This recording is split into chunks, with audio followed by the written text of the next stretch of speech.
What's up, everybody? Happy holidays. Officially Thanksgiving week. Welcome to the Pick Six podcast. Katie Mox and Will Brinson here, joined by our Pick Show squad, Alex Selelnick and Emory Hunt of Sportsline. This episode of Pick Six is presented by FanDuel Sportsbook. Make every moment more. The last episode, the Super Friends went through week 11 of the NFL season. Breach, Wilson, and Brinson talked about how the Lions' comeback shows their quality and how the Browns are now somehow clutch.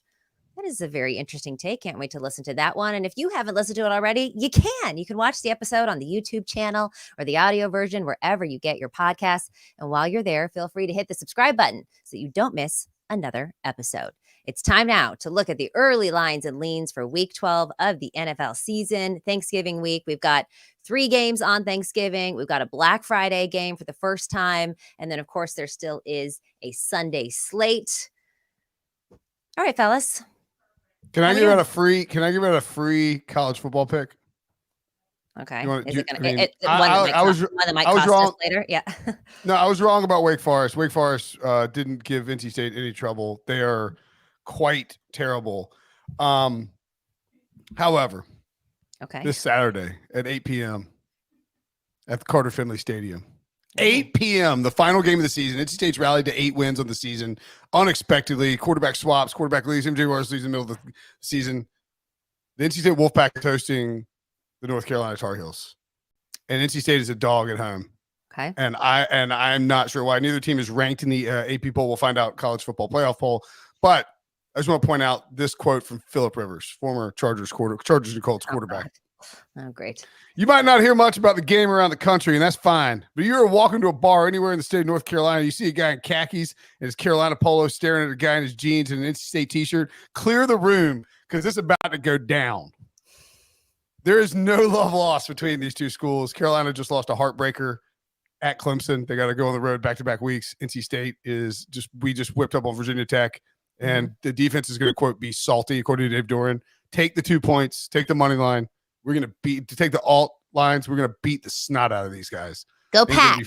Let's go Pack. Is this what they look like? Yeah. Get your pups up. You get your pups up. Get your pups up. Yeah. Toss some pups up. Speaking of pups, dogs went 8-4 against the spread in week 11. Home teams 10-2 overall, 4-8 against the spread. Away dogs getting your pups up, 7-3 against the spread. Unders reign supreme yet again, 9-3. Emory, I know you love to talk about how home teams dominate, not because of home field advantage. What did you think of last weekend?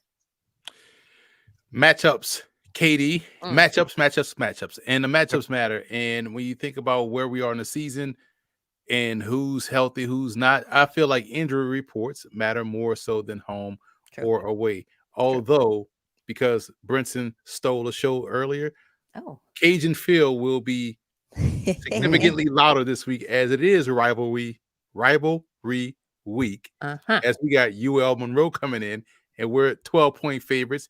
Lay those 12 points with the Raging Cajuns. Trust in your boy. Anybody else want to throw a homerific college football pick out there? Look, I'm here for it. I don't know if San Jose State is playing, but don't take the points with them. Is probably what I would say. I saw, by the way, I saw pretty good. It's like, here's the best rivalries in college football. It's like Ohio State, Michigan, Ole Miss versus Mississippi State, Volunteers Twitter versus Logic and Reason, Army, Navy, Bama, Auburn, OU, Texas, FSU, Miami, UGA, Florida, Gary Danielson versus SEC fans, and Texas A&M versus sound financial decisions. That is a good one. Go Cats. Don't bet on Northwestern though ever. Okay, yeah, good one from Harry. All right, let's go ahead and jump forward here to week 12 and some talk about a rivalry game. And Brinson, was it you that has an uncle that says don't ever bet against the Lions on Thanksgiving? Yes, Uncle Mills. Shout out to Uncle Mills. Always he's like, "Hey, Will, you never bet against the Lions on Thanksgiving." I'm like, I'm pretty sure they're like 1-7 against the spread the last 8 years, Mills. You've been saying this. They're always down 14 points when he says it.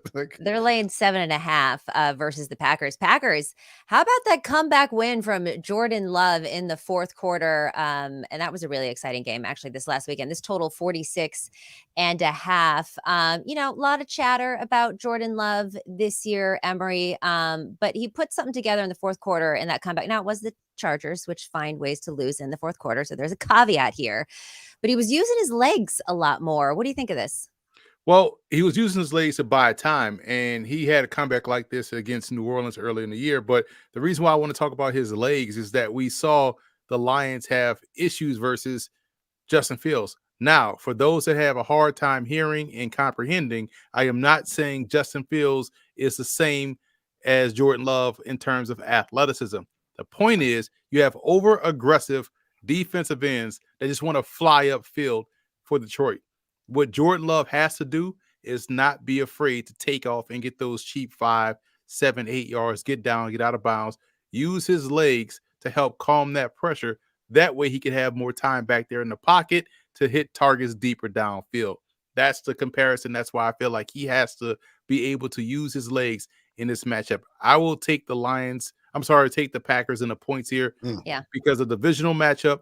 Mm-hmm. It's crunch time now. They can see Minnesota in their sights, i.e. the Packers, and they feel like they have a chance to get there. So I think this will be a tighter game, and he got to repay the Lions on what happened last year. So I think the Packers will keep this one close. A couple of things on that. One, I thought that Justin Fields in particular it's like, dude, where the F has this been? These design runs, these quick design runs. And like he did a really good job of getting down quickly and not taking a ton of big hits. But it's like, hey, guys, like you're professional NFL coaches. Why did it take you like 36 months to figure out like that's the game plan that you can attack with? Like Fields is doing these little quick draws. You point out he's getting those 5-yard carries. It would just like make life easier on second and third down or third and short instead of third and long. And I was really impressed with what the Bears did and how they played on Sunday. I thought the Lions, RJ White on our pick show on Thursday said he thought that the three teams playing on Thursday for Thanksgiving, the three home team or the three teams, the big favorites, the Lions, the 49ers, and the Cowboys might come out a little slow. He was right. Yeah. Lions came out slow, came out lethargic. Jared Goff looked like crap. Cowboys were sleepwalking a little bit there against Carolina. And then San Francisco, certainly could have put that game away a little bit easier than they did. But they still won by double digits. I think it's really interesting that Green Bay coming into the week against the Chargers had a top 5 pick in the NFL draft. And now, after that game, they're the number 8 seed in the NFC. Like, you talk about a wild disparity where if you lose that game, you're like picking 3rd overall. And now you're like, Jordan Love threw for 300 yards granted against the Chargers. I'm inclined to take the points, but I got to think on this one a little bit more. I think it's more likely to move. Is it 7.5 now? I don't think it's going to come. It will not dip below 7. I don't believe. I think it will keep moving up. If anything, Detroit should. I think Detroit comes back and is really focused in this game. So 7.5 makes an intriguing prop. Did you have something on this? I did, Will. I was really encouraged by, once again, Jahmyr Gibbs' usage in the backfield. Sure. Yeah, nice to see him back-to-back weeks actually out-snap David Montgomery. Both backs were largely effective. I think they both actually finished with exactly 14 touches and just a couple extra yards for David Montgomery. So I think that's going to continue. Obviously, getting the football in Jahmyr's hands, good things happen when he touches the football. So yeah, I think this is a great matchup against the Packers, who are a significant run funnel and significantly weaker defending the run as well. So I expect both of these backs to get a lot of work on Thanksgiving. And shout out to, I mentioned it. I mentioned him during was it the show last week, or was it maybe the pick show? But at Coach Speak Index, had that rating on Dan Campbell for like 80% reliability with usage. And sure enough, like Dan Campbell did what he said he was going to do. Jahmyr Gibbs was not relegated to a backup role. He was, and I think that's what makes this Lions team really dangerous moving forward, is that they have Gibbs and Montgomery that they can deploy at the same time. Gibbs almost scored the game-winning touchdown. And then Montgomery can't, like, if it's the ball's at the 1, Montgomery's probably going to get it unless Gibbs did all the work to get him down there. He did have that one rushing touchdown, but I think really, really encouraging usage. If you're a Jahmyr Gibbs fantasy owner or you're playing his props, like, you expect him to continue to have a heavy workload moving forward. Commanders Cowboys on CBS. Nance, Robo, and Wolfson, right? This is the CBS game. Cowboys minus 10.5, over under 48.5. I don't think you're not going to see people are like, Ron Rivera's getting fired. It's like, I don't know, they're going to fire him like on a short week like this. But man, it's like, just don't fire people. I mean, You should have fired somebody around the holidays anyway, but I mean, it still stinks. Commanders are 4-7 on the season now. Cowboys, of course, 7-3. Cowboys actually 7-3 against the spread as well. Both teams positive to the over here. Emory, Sam Howell, man, he's flashed at times, but it's at least, I guess it's not like Jordan Love where you used a first round pick on him and you're not sure. It's a 5th round pick. And you may end up just pairing him with the Chapel Hill poo-poo platter of him and Drake May by the time it's all said and done. They don't have a run game to really ease a lot of the pressure off of him. So they have to use him dropping back and throwing the ball 35, 40 times a game. He can't keep getting sacked. Their offensive line protection leaves a lot to be desired. And when the Cowboys defense smell blood in the water, expect him to really just tee off on Sam Howell, and now that Deron Bland just catches everything and brings it back for touchdowns, it could be a problem for Washington. I know this is a big spread, but this is a type of team and a type of game and a type of spotlight, where the Cowboys will show up. So I'm going to lay these points comfortably here early in the week before it jumps a little bit higher. I agree with you. And let's talk about the Commanders' defense for a second. They let Tommy DeVito 3 touchdowns and 246 yards. Now, I know that they got rid of some of their top guys. They sacked him 9 times and still gave up all that. Like, that's insane. Yeah, but that is embarrassing from the Commanders. Now, the under, I believe, still did hit in that game, which I was happy about. But did it? I don't think. Or was it? Or maybe I think they're over because they got to 50 points total. So I don't okay. think Well, then, 3 touchdowns would make sense. Mondays. Hello. Yeah, but anyways, Commanders defense, they're going to get rocked by Dak and the boys. I would lay this 10.5 early. Saquon averaged 5.9 yards per carry, caught a ton of passes out of the backfield. Like, if there was ever a Tony Pollard blow-up spot other than the last 2 weeks, this would be it, right, Prop? I keep saying that, though. We all keep saying that. He had a season, though, 63% of the snaps just yesterday, so that's not encouraging. Rico Dowdle ended up with 8 touches there. You can attribute some of that to the blowout, but most of the Cowboys' victories have been blowouts. So, yeah, Pollard just continues to struggle. The game was a 7-point game late in the third quarter. Like, Rico Dowdle might be a little sneaky Thanksgiving DFS 3-game slate play. I mean, he could be, yeah. Yeah, I would agree, Brinson. But yeah, it's just been waiting for Tony Pollard. 2 touchdowns in week 1, hasn't scored since then with this Dallas offense being as effective as they are. He scored yesterday.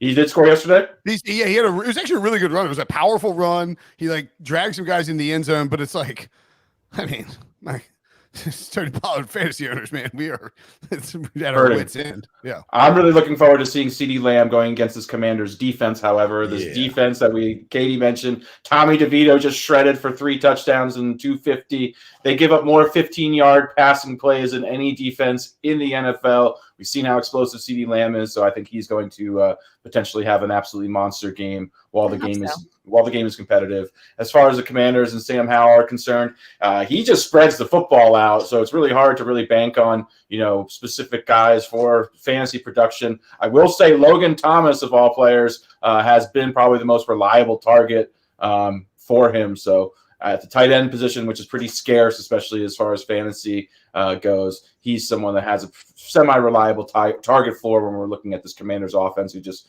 has quite a few weapons.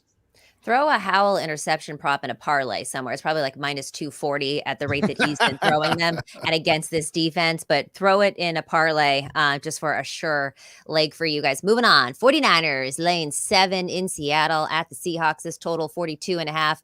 Brock Purdy coming off of a perfect passer rating. It's the first time in 49ers franchise history since like 1989 or something. I believe Steve Young. 1989. Joe Montana and Steve Young both did it that year.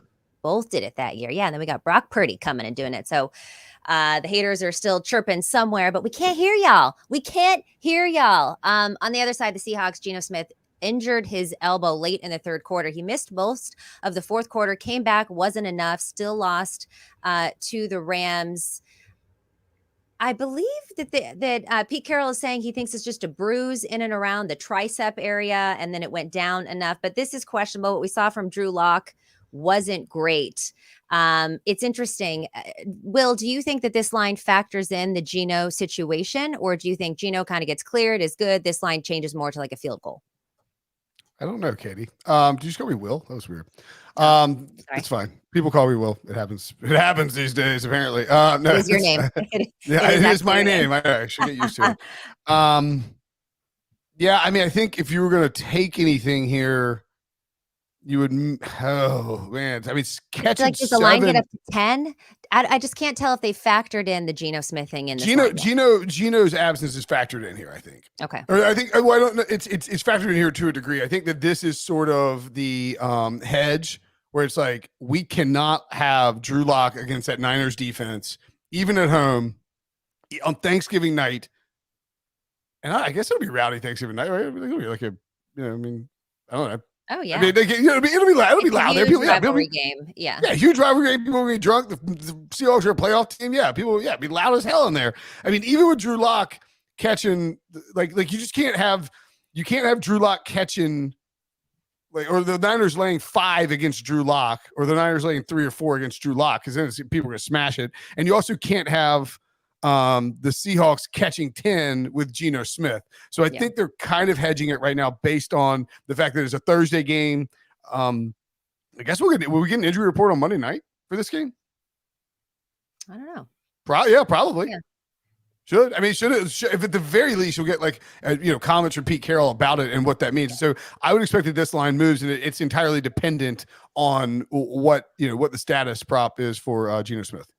Yeah, I would say obviously a lot hinges on Geno's availability, but also Kenneth Walker will play a factor as well. Yeah. Had an oblique injury, caused him to miss most of the game. It was the Zach Charbonnet show, who looked fairly impressive. I would say actually more than fairly impressive. He really showed a 3-down skill set. I was impressed there. It was a tough game for the Seahawks.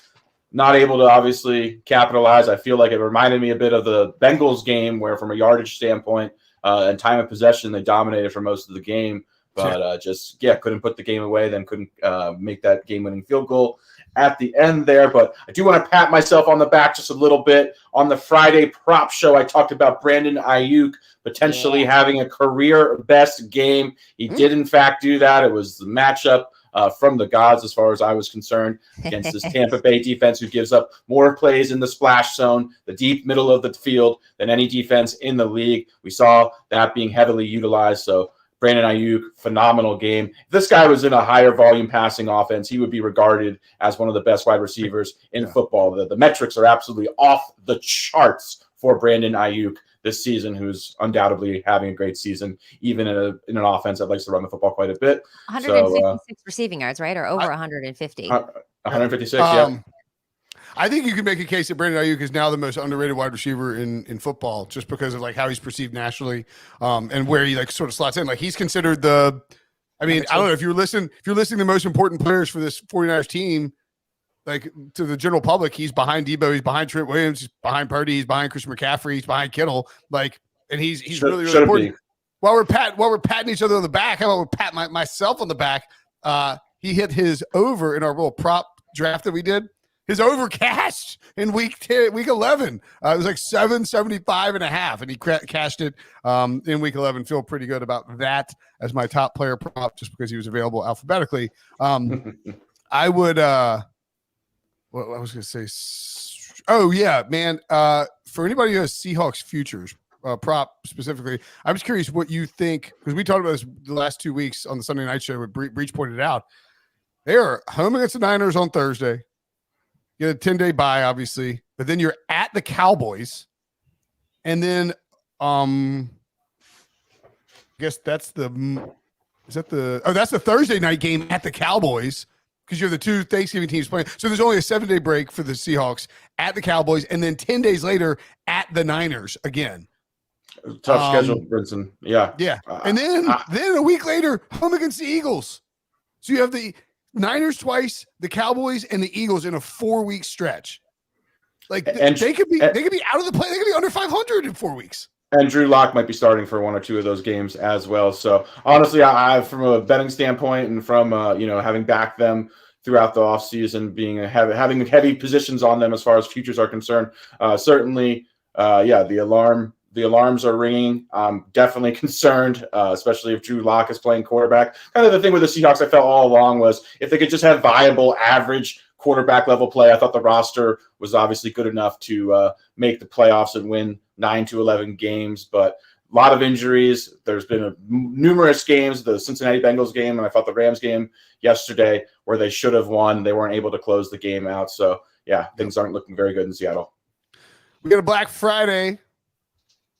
Black Friday comes. Well, Steely Dan for the folks at home. The Dolphins -9 at the Jets. I swear I thought I saw it. Yeah, this line is probably going to keep going up, by the way, because Zach Wilson not starting. I guess that's not a bad thing. I don't know. Tim Boyle is starting for Can't get worse. Tim Boyle starting for the Jets here. I would not be surprised if this line, even though it's at New York on Friday afternoon, the first time in the history of the NFL, Black Friday game, would not be surprised at all if this game creeped over 10. Obviously, division rivalry game, but the Dolphins have been stomping bad teams. 6-4 against the spread, 7-3, 7-0 against teams who are 500 or below. Any chance, Emory, here for the Jets? None. Even with Tim Boyle. Tim Boyle, if you go back to watch his career at UConn, Eastern Kentucky, he has never thrown more touchdowns than interceptions, not even in his 3 to 4 year career in the NFL. More picks than touchdowns. It makes you wonder how he got to the NFL. But here he is starting against the Dolphins. They have no chance, but it will be fascinating to watch if they allow him to throw the football vertically down the field, because they didn't let Zach Wilson do so, which kind of contributed to their problems on offense. But this is going to be a train wreck once again. Defense will do what it does all throughout the game, and the offense won't even put up a fight. So lay these points right now before it jumps to 17.5 by the end of the week. 17.5. I think it definitely gets over 10. So if you like the Dolphins, get it now. Yeah. Propstarz Devon Achane came back out with a knee injury. Now my fantasy team is in shambles. It's the same knee as well, Katie, which is obviously not a good sign there. That was kind of his that was one of the negatives when looking at Devon Achane coming into the draft. I felt was, if he stays healthy, he's going to be super productive, but I don't know if he could hold up to an NFL workload. Seems to be the case this season. Obviously, when he's on the field, he's been absolutely brilliant here. But yeah, not a good sign, although I did read a report prior to coming on here that there is a chance he could be available in week 12. If I'm the Dolphins, obviously they have Super Bowl aspirations. They will want a healthy Achane. I would make sure he's as close to 100% before getting him back on the field. Don't need to risk a potential injury there. Raheem Mostert has had a really good season and durability issues his whole entire career, but he's managed to appear in every game this season and is having a career year at his age. With his history of injuries, that's very impressive as well. But by the way, worth noting that with Achane, they actually said that they didn't think he needed to go on IR. They just didn't want him to play with a brace. They're -650 to win the division. It would be shocking if they didn't win it. So I would be cautious about his usage moving forward. Like, he could have come back in that game. They're just like, nah. Like, they know how important he is, how explosive he is. They want to save him, I think, for the postseason. It was so fun for 3 games. So really electric for those 3 games. Moving on to a really gross matchup. The Patriots are laying 3.5 at the Giants. This total 33.5, quite low. I don't think that Tommy DeVito is going to have a game like that again. It would just be very shocking to me, but I want nothing to do with this matchup. Emory, talk to us about the Giants D-line. Well, they have really started to come alive, especially Kayvon Thibodeau, over 10.5 sacks right now. And when you think about this matchup, I know a lot of people will tend to focus on what they saw last. The Giants putting up points. They're turning the ball over against Washington. They should be able to beat Mac Jones and the New England Patriots, right? Well, wrong. I feel like the Patriots defense will give a rookie quarterback problems. Bill Belichick versus rookie quarterbacks that don't have mobility is a very good record. And the Patriots are coming off of a bye, so they've had 2 weeks to prepare for Tommy DeVito and the Saquon Barkley-led Giants offense. I would lay these points comfortably, but also take the under. Yeah, it's hard to imagine a whole lot of points being scored in this matchup. Just looking really quickly, let's see.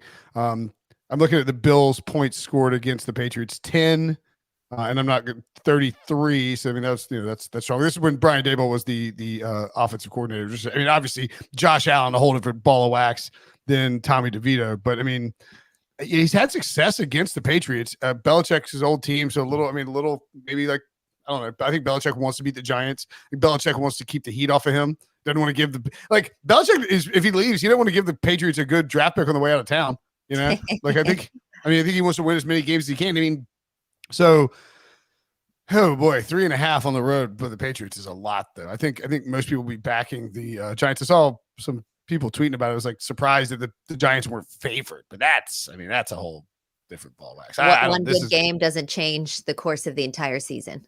Yeah, exactly. I mean, I agree with Emory's point. Like, Belichick is going to throw some stuff at Tommy DeVito that's going to mess with his head. Steelers at the Bengals.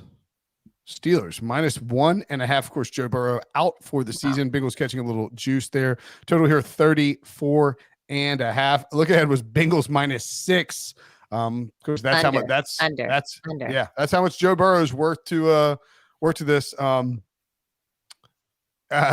Wilson every Sunday is like, he's like, I've never seen anything like this on Sunday. Last night he's like, this isn't even a Matt Canada problem. It's a Kenny Pickett problem. Emory. Well, yeah, maybe he should start putting quarterback to the Steelers in his mock drafts, because I know you watch it. Like, stop giving the Bears a quarterback and give one to your Steelers, because they need Wilson. But Mike Tomlin holds on to people way too long. He held on to Big Ben too long. He's holding on to Matt Canada too long. He's holding on to Kenny Pickett too long. I think people are looking at this from the wrong way. Oh, is it his job, or does he have control of those decisions? That's the question. Well, and the other thing on the Kenny Pickett thing too that's kind of interesting. So, remember Kevin Colbert is the one who made the Kenny Pickett selection.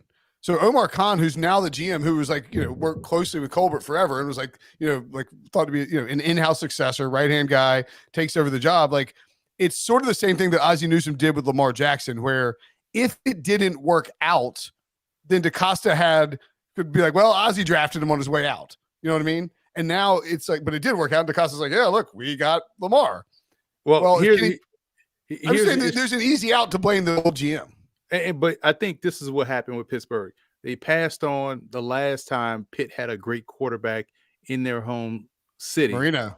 Exactly. They didn't want to let that happen in case this dude might be good, right? But they whiffed. And right now we're asking, is he even better than Jake Browning? So if we remove both quarterbacks out of this equation and say, okay, who can run the ball? Who can play good defense? Who can turn the ball over? These two teams are evenly matched, right? And so now when you throw in the quarterback, do you trust Kenny Pickett to make some throws? We've seen him come alive in the last 2 minutes of a game because he has a great receiver out there in George Pickens that can catch any duck that he throws out there. But Browning showed that he can at least move the ball a little bit. We saw that against the Ravens last week. So I think the under is definitely the strongest play here because if you just remove the quarterbacks and see who can run the ball, who can operate off play action, who can make the least mistakes, man, just focus on that total and stay away from the side. Because I can easily make a case for either team winning, but I can make the strongest case for the under to hit. Free my guy, George Pickens. I mean, the poor thing. He could be doing so much better if he actually had a quarterback. What do you think, Props? I would agree. I think the same goes for Deontay Johnson as well. I think Deontay Johnson's one of the better route runners in the NFL, ranks high at the top of ESPN's open score, which measures separation for wide receivers, ranks in the top 5, I believe, in 3 consecutive seasons. So he could certainly benefit from a viable quarterback as well. Did want to point out really quick, one guy that I think is going to benefit as long as T. Higgins remains out of the lineup is Trenton Irwin. Browning looked very comfortable throwing him the football. He was the second favorite target behind Jamar Chase. Might have actually had close to a similar target share when they were both on the field when Browning took over after Burrow went down. So as long as T. Higgins is out, Irwin has been a full-time player in this Bengals offense. He could have a little bit of sneaky upside, both from a prop and fantasy standpoint. What is going on with Tyler Boyd, just from my fantasy? Like, I don't understand. He's the only one that's getting open in the red zone, to be honest, when you go back and watch the film. It's just that but they don't throw to him. They turn the ball over. That's what Burrow has had, I think, 3 interceptions inside the 20. And the only one that's really open is Tyler Boyd. So if they could stop turning the ball over, and plus he dropped that 1 touchdown a couple of weeks ago. But he's been getting open, and he's the only one that has had success inside the red zone, ironically.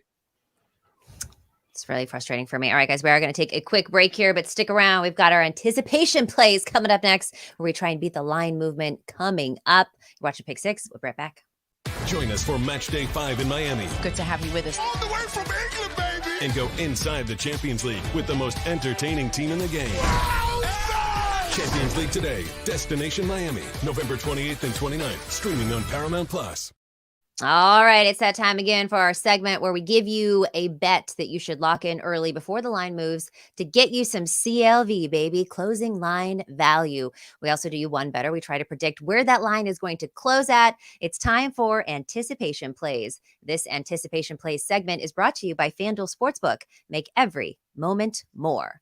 Last week, Propstarz said take Minnesota plus the 2. He thinks it's going to move more to a pick 'em. Where did that line close? I think at 3. I was on the wrong side. All right. Well, Niners, I said lay the 10.5. It's going to move to 12.5. It did move to 12.5 at some books. I think on FanDuel it was 11.5, but it varies from book to book. Emory. I said Eagles plus 3 would move to a pick 'em. It has dropped to 2.5 at last check on FanDuel. I wasn't here on Monday, so. Yes, and Brinson, you were there in spirit, Brinson. You're on Monday, so his anticipation play hit. There was no change. It was great. That's right. Yeah. This week, I'll start. Well, so I have it on here. I said take the Niners and the Seahawks under the 44. Now, when reading this, I see that this is already changed. I was going to say it was going to move to 42.5, and it's already 42.5. So I guess we'll say this moves closer to 41. It's already gone down a couple points. But if you look at the last 2 regular season games between the 49ers and the Seahawks scored 14.3 points per game. Actually, in the last 3 games against the 49ers, because there was one playoff game as well. Both of those regular season matchups last season, the max score was 34. I think these defenses are going to play up to each other. It's going to be in Seattle. It's a tough building to play in, big rivalry. So I think it's going to be a huge a defensive game, lower scoring. I'll take the under. I think it'll go closer to 41. Okay. I was looking at, I know Emory's got my favorite play. Emory is the Black Friday play. Emory's got something on that. So I'll instead go to Thanksgiving and say that the Cowboys minus 10.5 gets up to Cowboys minus 12. I also think that total will climb up a few points. And then if you want one more play, just since I missed last week, I will take I think the Panthers Titans total is 37. Feels high. Shouldn't that be like 21? Like, I mean, they keep believing in bluegrass Bortles all they want to, man. They'll realize they'll come around. Bluegrass Bortles, what the Steelers are facing this year. That's better than Beachbody Stafford. Bluegrass Bortles. Steelers right now. Sorry, Dolphins right now 7.5. I think it moves to 10.5.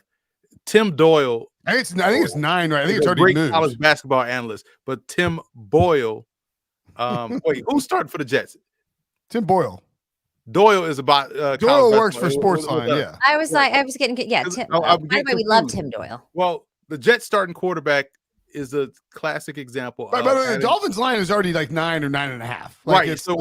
So when I put this in the Pick Six in the rundown, rundown, it was still 7.5. But the Jets starting quarterback is a classic example of teams overrating pro days. He had a great pro day because he threw it, very hard and long in that Eastern Kentucky wind, and he ended up on the Packers roster. It was just like phenomenal to see because again, no season in his college football career with more touchdowns than picks. So this will jump significantly. I want to be ahead of it. And I'm going to take a total. I do wish that I could use props because I could show you guys what some real closing line value is if I had access to props. But I'm going to take a shot on a total here. The Texans against the Jaguars. To me, this has AFC South shootout written all over it. We saw the Jags really bounce back after getting whipped by Katie's Niners.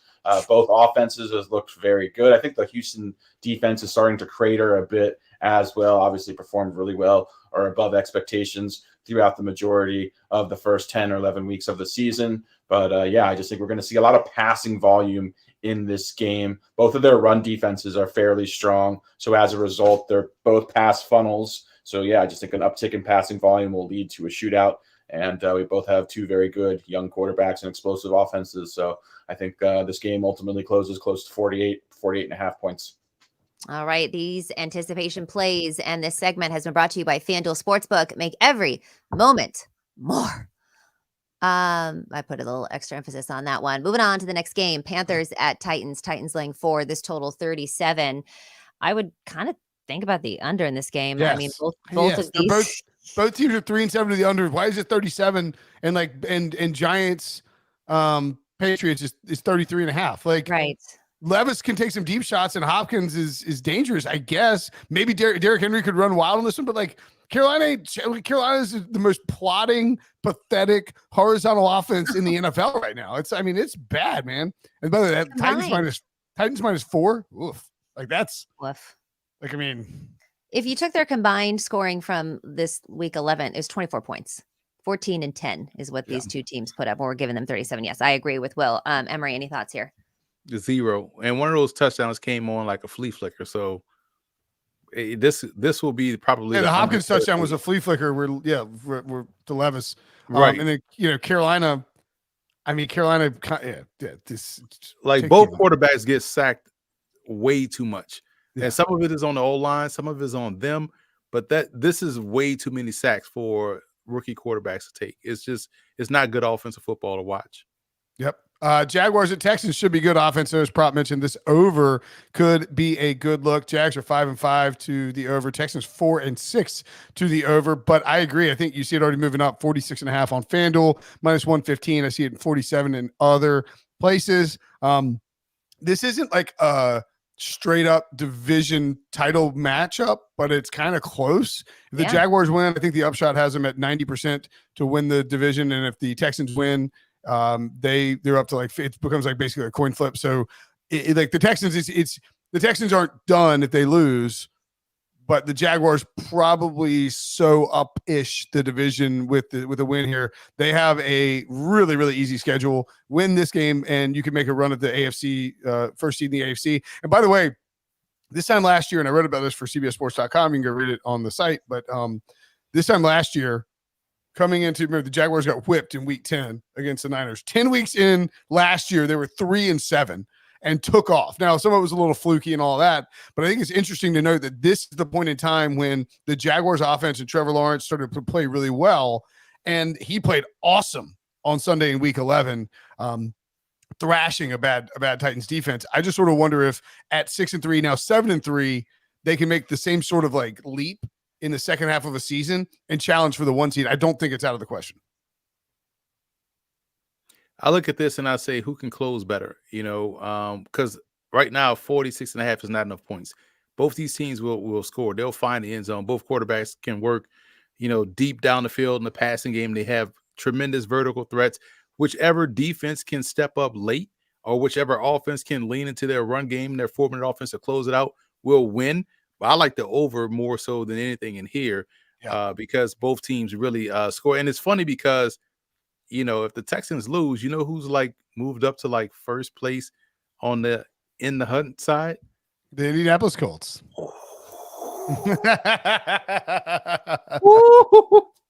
Who had that call in the preseason? Hey, albeit long way home. John Breach says he thinks Minshew is gonna make a playoff run too. Though, so. See, that's why I'm backing off of it, because I don't believe in Minshew. But man, if they had a healthy Anthony Richardson, we talk about the AFC North. We could be talking about the AFC South and how well they would have been playing this year. AFC South can still get 3 teams into the playoffs. That's crazy. But that would be wild if that happened. Like, especially considering where the season was. NFC South probably not going to get 3 in, Katie. No. Speaking of, Saints at the Falcons. Falcons laying 1.5. This total 42.5. Desmond Ridder has won his spot back from Heineke, and I believe Derek Carr is still in concussion. Protocol. That 42.5 number, that's a Jameis Winston number. Like it's 36.5 with Derek Carr in there, because Derek Carr ain't attacking vertically. He's dinking and dunking, and Jameis is going to score 14 points for somebody. Like, Jameis might be the other team. He got that ball game against the Vikings. That was fun as hell. 24-3 and they 27-3, and boom, 27-16 right away. You know what I'm saying? So whoever the Saints throw out there quarterback ultimately determines, to your point, how this line goes. I would probably lean toward the Falcons if Ritter can protect the ball inside the red zone. That's the biggest key. But I can't trust what the Saints throw out there at quarterback, and especially if it's Carr. If it's Winston, okay, this over is the play. But right now, I'm gonna just take the Falcons on the -1.5. So I think Thomas and Marshawn Lattimore also to miss time. What about? I think the Derek Carr thing is a good excuse for for Dennis Allen, because Dennis Allen's like, Derek Carr's our starter, but it's like, I think he wants to play Jameis Winston, but he doesn't want to piss off his boy Derek Carr. So it's like, all right, you're in concussion protocol. Let's just keep him in concussion protocol and roll Jameis out there. I wouldn't be surprised if we saw plenty of Jameis, and man, Jameis makes everything more fun. This is must-watch TV if Jameis plays against his Falcons defense. Buccaneers at the Colts. Emory's Colts laying 1.5 at home. Bucks are 2-8 to the over, and the Colts are 6-4. Total 43. It's actually shocking that the Bucks are 2-8 to the over, because they are a pass funnel. And I think we could see a lot of Gardner Minshew and Michael Pittman and maybe Josh Downs in this game. You can just toss the ball all over the place against the Buccaneers defense. Wouldn't be surprised if we saw a pick six for Minshew as well. Any, let's just toss it. Anybody dying to say something about the Bucks and Colts that Emory didn't already cover? All right, let's toss to break. When we come back, Katie will tell us about her two most hated teams on planet Earth. Next. It's never too soon for college hoops. It's the Emerald Coast Classic on CBS Sports Network. It's not actually my two most hated teams, but it is one of them, Brinson, because you don't care about the Cardinals? Is that what you're saying? I don't. The Cardinals are frisky and fun. I like the Cardinals. I root for the Cardinals. I like Mighty Mouse. All right, Rams at Cardinals. Cardinals laying 1.5. Rams obviously squeaking by Seattle this last week. Cardinals look rejuvenated with Kyler Murray. Kyler Murray put on a pretty good show against the Texans. Obviously ended up losing that game, but certainly were in there. This total 44.5. Emory, what are your thoughts on this? Well, I like how the Cardinals are now attacking more in the passing game. And whatchamacallit has looked real spry running the football. James Conner, I like how he's running the ball. Yeah. So I like the balance that they have. Kyler Murray is still starting to look like Kyler Murray. Kyler looks good. He look good, and so the Cardinals, they were going toe-to-toe for a while with the Texans, and the Rams, they needed a little bit of prime Aaron Donald to really bust up that interior offense by Seattle, and he got Geno Smith on the ground. Oh my God! That was probably the injury right there. I like the Cardinals here. I think the Cardinals can get this one done. I would lay this 1.5 points with Arizona. Talk to me about Trey McBride. Props. I love him. Yeah, I love him too. Full-time player for this offense. Very athletic. Reminds me of a young Travis Kelce. I know that's obviously quite a comparison, but just super athletic, super explosive at the position, especially tight end position, where you just don't have a lot of guys who are playing full-time, frankly, and high-level producers. He has certainly been that. I'm curious what happens when Zach Ertz is eligible to return. And once his IR stint comes to an end, which I believe is next week, if I'm the Cardinals, and again, you're playing to get a look at the future and also to win football games, I cannot imagine taking Trey McBride off the field with as good as he's looked, as explosive he's looked. He looks like the best option in that passing attack, frankly. So, if I'm the Cardinals, it's going to be the Trey McBride show moving forward, even with a healthy Zach Ertz. This could have been an anticipation play for me. I think the Rams close as a favorite. Okay. The Cardinals are 2-9. They can't be favored. If Stafford's healthy, give me. And they're fun. That's fine. It's fine. If Stafford's healthy, give me the Rams. I don't know what. Obviously Sean McVay, Cliff Kingsbury, there were some of the matchups there, but I'll take the Rams. I think Stafford has a big game against a very vulnerable. Darrell Anderson Jr. might have a big game here too against a very vulnerable. Like Devin Singletary was gashing this Cardinals this run defense. Wouldn't be shocking at all. What's that? Went for $130, back-to-back 100-yard performances for Devin. First time in his career, back-to-back 100-yard performances. And the human first down, Darrell Henderson, straight out of Memphis, baby. Let's go. I might play him in some DFS this week. Browns at the Broncos. Beats Bears, Battlestar Galactica. Broncos minus 2.5, a total of 36.5, and that is juiced towards the under. I would definitely look towards the under too. Browns are 4-5-1 on the season. Broncos are 4-6. But that, Deshaun Watson is factored in there, and you have some weird shootout games. I don't think the Browns are going to be very aggressive on offense at all, and I don't think the Broncos will be very aggressive at all. Russell Wilson had some looks downfield. That Cortland Sutton passing touchdown on Monday night, or Sunday night, excuse me. Great, fine throw, but only Cortland Sutton could get it. But by and large, Russell was checked down Charlie, and that's fine. He's not making any huge mistakes. Broncos can't really run the ball that well, and the defense is playing well enough where I think that you'll just see this be sort of a slugfest. I like the under in this spot. Yeah, when you think about how that Browns game transpired against Pittsburgh, Stefanski, did he not trust DTR, or did he trust DTR? Because in the middle part of that game, those magical 8 minutes he talk about, they really didn't throw vertical down the field until the end where they needed to get into field goal range to make the field goal. And speaking of that, the Broncos have shown they can move the ball. They had 5 field goals against a Vikings defense that threw the kitchen sink at them, and they had answers, especially in the last couple of drives where Russ was hitting Samaje Perine with the check down pass because no one was covering him, and he was getting 15 yards a pop, got them down the field pretty quickly. So I worry about the Browns' conservative nature against a very good Steelers-like defense from the back seven perspective. They can't rush like the Steelers can rush, but they can cover better than the Steelers. And so this could be a different difficult matchup, I feel like, for DTR, because he's going to have to find some open options. So this game could look a lot like how we just watched both teams play, Broncos, Vikings, and Steelers, Browns. So I feel like this game, I like the Broncos here as well, because when do we see Flacco? 2 weeks?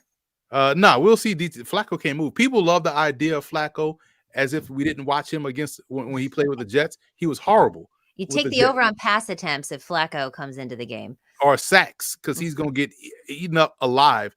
We remember no tackles and Joe Flacco. That's a great combination. We remember him with the Jets not being able to get out the way. So I do like the Broncos here, and this is the perfect line. I think they could win in a field goal game. By the way, I was thinking about this last night because I put my picks in for Sportsline, and Broncos minus 2.5 or 1. It's like the NFL is so stupid where it's Broncos minus 2.5. The Broncos win by 1, and it's basically, do you win or lose? Do you cover or do you win or lose your bet? It comes down to that 2-point conversion. And I think that's why I would probably even just lay the money line with the Broncos here at minus 135, just because it might be one of those where it's a field goal at the end and it comes down to like, is it a tie game or are they down 2 or are they down 1? And like the field goal, you win. It feels like like the Falcons early in the season where if you don't take the money line, Arthur Smith is going to find a way to like not cover 2.5 while also winning. It's just Vegas impossible. Is amazing. Vegas know. I don't know how they know, but they know. Mean, like it came down to one play. It came down to basically the final play of the game, the 2-point conversion. And by the way, Cortland Sutton, how about you get your ass out of the stand to get lined up so you don't have to burn a timeout before you run the 2-point conversion play, pal? What are you doing? Taking selfies with Broncos fans in there? What are you doing? Wide receivers. Cost me my bet. Wide receivers, man. You can't take them anywhere, right? Divas. Next up, the Chiefs are laying 9 at the Raiders. This total 44.5. Chiefs, of course, playing tonight in a Super Bowl rematch on Monday Night Football against the Eagles. So depending on how that game goes, maybe we'll see some movement here. Raiders looked pretty good considering it's the Raiders against the Dolphins this weekend. Anybody have anything to talk about on this game? I will say this quickly, quick. You don't have to be ridiculously talented to play quarterback in the NFL. You just can't be scary. And Aiden O'Connell is not afraid of anything. He is not scary. That's why they had a shot versus the Dolphins. As long as you go out there with some confidence, you're going to hang around and you could make a play here or there. So as long as he goes out there with the same confidence he had in every game he's played, they'll keep this within the number because their defense is flying around Aiden O'Connell is not afraid of pressure. He's gonna fire that ball. That throw to Devontae was freaking awesome. Exactly. So as long as you're not afraid, I can win with you. And I think the Raiders feel like they have a guy they can win with.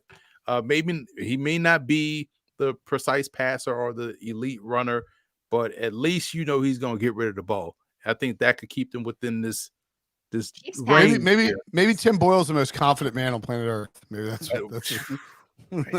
what's going on there. I think the under. I mean, look, it's in Vegas. Is this no? That's not. But the Chiefs are 2-7 the under. Raiders are 2-9 the under. I think the Chiefs will limit what Aiden O'Connell and that offense can do. I think the Raiders will try and get back to more Josh Jacobs. They didn't do it against Miami, only 14 carries, and you'll see the Raiders are trying hard. Like, I don't think Mahomes is going to just obliterate. We'll see what happens against Philly on Monday night, obviously. But like, I would be surprised if, coming out of the bye and it's just like all of a sudden these Chiefs receivers are just like lighting the world on fire. They're scoring tons of points. We'll guess. I don't know if we got Taylor Swift here for this one or not. So maybe the under definitely works. She is in Rio right now. She had to postpone her concerts because it's too hot there. Unfortunately, one of her fans actually passed away due to some kind of passed away. Yeah, she lost one of her fans. Oh my God. I saw a video where she was like telling them to get people water. Wow. Yeah, and so she had to actually cancel a couple shows because it was too hot. And obviously the safety of her fans and her crew and everyone are the most important. But even though the Kelseys and the Swifts are Meet the Parents is happening at this game, Taylor Swift, I have read, will not be there. Probably a good look not to show up to the Eagles-Chiefs game after a fan dies on your private jet leaving from Rio. Bills at Eagles. Eagles also playing in the Monday night game. The Bills, a very desperate 6-5. The Eagles, TBD, 8-1, 8-2, or 9-1. Man, Bills getting 3.5 here. I feel like they're going to lay these points with the Eagles. The Bills are way too volatile. I don't know. What do you think, Emory, about what we saw from Joe Brady and Josh Allen? Because I thought it was interesting to note that in the wake of Ken Dorsey being fired at the beginning of the week, Josh Allen was asking about Dorsey. He was like, he's a great, great guy, just one of the best humans. Like, that's the way they talk about Nathaniel Hackett too. Yeah, it's like nothing about him as a coach. Yeah, no, nothing. Like, doesn't seem like you were that upset about this. He's like, Joe Brady's got some juice, man. I don't know. I think it's kind of interesting, man. It's sort of like maybe Sean McDermott fired Ken Dorsey because he knows that his seat is warm. I mean, like, that's just the bottom line. When you fire your offensive coordinator in the middle of the season and you're not in the playoffs and you were a Super Bowl favorite, it means your ass is on the line. And so it stands to reason then that he would be like, look, Joe Brady, go work with Josh and just figure out what the best offense is and screw it. Like, I'm hands off. I'm going to coach up this defense. Go do what you got to do, right? Well, it's funny because I'm watching the game yesterday and I'm, checking off boxes. Okay, they talked about Josh Allen, looks great in this offense. Boom. They gave Brady his props because, he found the magic elixir. Oh, look, he's getting the ball out quick. Check. None of the checkpoints, all the checkpoints, the talking points were checked except they were playing the Jets offense, where they're playing against a quarterback that's not going to be a threat. So you're going to have 75 at-bats if you're the Bills offense because of these 3 and outs the Jets are going to give you. This is the real test, and they're going to fail miserably against a very good defense that can turn the ball over in an offense that will put up at least 24 to 27 points against that defense of theirs that's just losing guys every week. They're getting banged up every week. I'm talking about the Bills defense. Lay these points right now and take the under because I don't see Buffalo scoring a ton. I think 13 is the magic number for Buffalo. And if you want to factor in the 24 to 27 for the Eagles, there's your score. It helps you cast the under as well. I'm taking the points of the Bills. I think Buffalo is going to keep.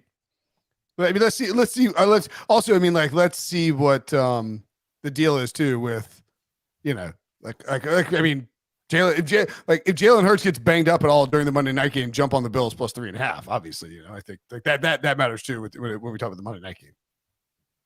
Prop your team. Oh yeah, as far as the Bills' offense is concerned, I was actually encouraged with the way they played. Obviously, I know it came against the Jets. But yeah, offensively, defensively, they look good. I thought that Joe Brady had a conservative game plan, but it was just good to see him rely heavily on James Cook. I just feel like that's been a missing ingredient from this offense, is a real commitment to James Cook, who, in my opinion, is one of the better running backs in the NFL. So, yeah, I think if he continues to have a large role, good things will happen for the Bills. As far as the Eagles are concerned, I think a lot obviously comes down to what happens tonight against the Chiefs. If the Eagles win, I could see them being a little bit more vulnerable compared to if they lose. I have a hard time seeing this Eagles roster healthy, losing 2 games in a row. But yeah, I would say a lot hinges on tonight against the Chiefs. All right, moving on. Last game, Ravens laying 4 at the Chargers. This total 46.5. No Mark Andrews, of course. Couple of notes here. Just John Harbaugh, just talked like while we were doing the show. Mark Andrews has a chance to come back at some point later in the season. Would be in the playoffs if he came back. Odell Beckham's injury not considered to be long term, but sounds like he wouldn't be able to play. And then Lamar Jackson is, quote, fine. So 3 big names. And not Ravens, but what's going on with Joey Bosa since you? I would imagine Joey Bosa is. We won't find out till later, but I imagine he's. I mean, the way he got carted off and was crying. So I mean, that typically, that typically means it's not great. No.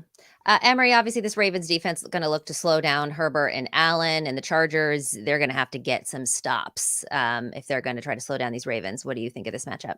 This is a big game in terms of name recognition type game. So expect Baltimore to show up. This is the game they show up for. It's like they showed up against the Bengals. Or anytime they're facing a team that has a big name, especially at quarterback that people like to say is better than Lamar Jackson, the Ravens will show up and open up an entire can of you know what. And they're playing indoors on turf. This is a speed team. This is a team that really can get vertical.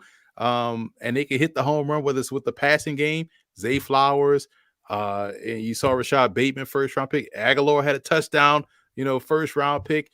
Charlie Kohler, the tight end, is a fantastic vertical stretch tight end, receiving tight end, more natural at the position than Isaiah Likely, who is also very athletic, and Keaton Mitchell, as well as Gus Edwards, will have their running rooms available because of Lamar Jackson. So the Chargers have no shot here. Lay these points with. Why is it only 4 points, you think? I mean, we talk about when Kelsey was out, how much of a line shift that caused. Is Mark Andrews that big of a player that could switch this line prop? This is Baltimore's tendency to let teams hang around and play with their food. This is the Chargers' tendency to stay within 3 points of every football team on planet Earth, from high school to the elite of the NFL. Okay. Yeah. And then you have the Chargers, who still quietly have the ability to throw deep down the field. And to me, that's where the Ravens can give up some big plays. Marlon Humphrey didn't play, I don't believe, last weekend.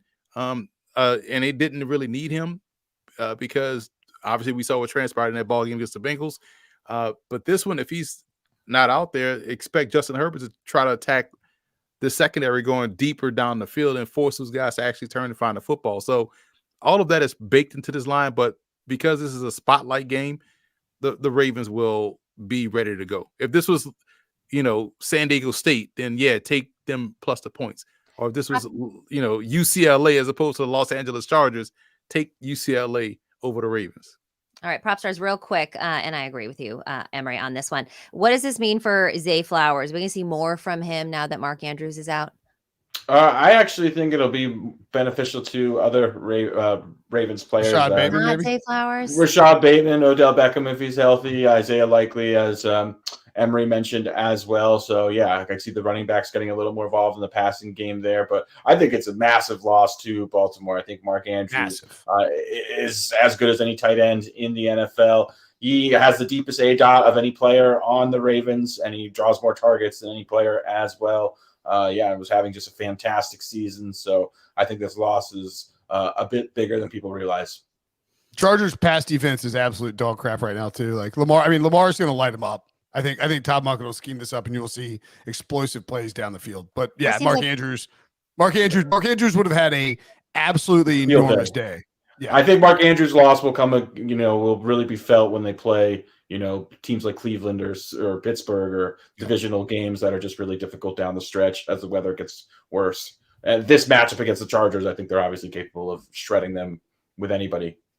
All right. Seems the consensus here is lay the points with Baltimore. That's going to do it for our show today. Make sure you join us all week for more NFL coverage. Tomorrow, Brinson, Breach, and Wilson are joined by Pete Prisco to break down his weekly power rankings on CBSSports.com. One last reminder to show us some love and hit that like button, comment or subscribe on our YouTube page. If you're listening to the audio version, do the same. Download, follow, leave a 5-star review, and tell your friends to listen and watch the pod. That's it from us. See you next time.